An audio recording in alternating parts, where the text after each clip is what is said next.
guys, welcome back to BMW Fanatic. Now I have a few things that I have going on as far as modifications go on my 2008 BMW 335i. First, right out of the gate, I am doing a custom back-end flash through JSR tuning.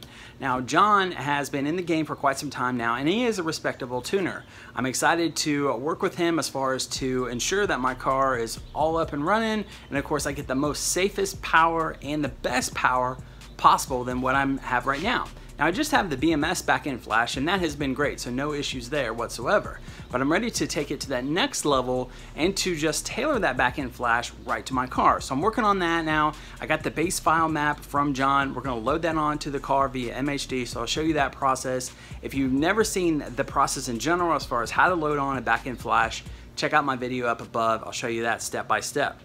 Now outside of that, once I give him some data logs back, he'll then build the new tune, so that way I can add that onto my DME, and of course that will be the full tune onto the car. I'll show you that process so that way you can see that as well, and then the before and after, and then the data logs, and of course all the stuff to come. So you'll have all those driving videos here coming up next once I load that on and we take it for a spin. So once I get into the new house, I'm going to be doing VRSF catless downpipes and the relocating inlets. It's best to do those both at the same time just because you have to take off the downpipes anyways to get to the rear turbo to put the inlets there. So I'm trying to like knock two birds out with one stone. We'll be doing that in tandem with that piece, and then I like to do the VRSF full exhaust as well. So I'm trying to wait till I get into my new house that I'm going to be in here next month.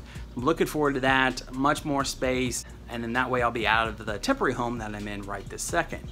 Now with everything else going on, you know, I like to hear from you guys as well as far as what projects you have going on, outside exterior stuff, modifications for performance wise, any other things that you have going up next. Let me know in the comment section below. Would love to hear from you guys as far as what's your up and coming stuff. And then as always, thanks for watching guys. Appreciate all the support. Please be sure to subscribe if you haven't already, like this video, and then of course, let me know your plans in the comment section below. Have a great week and see you soon.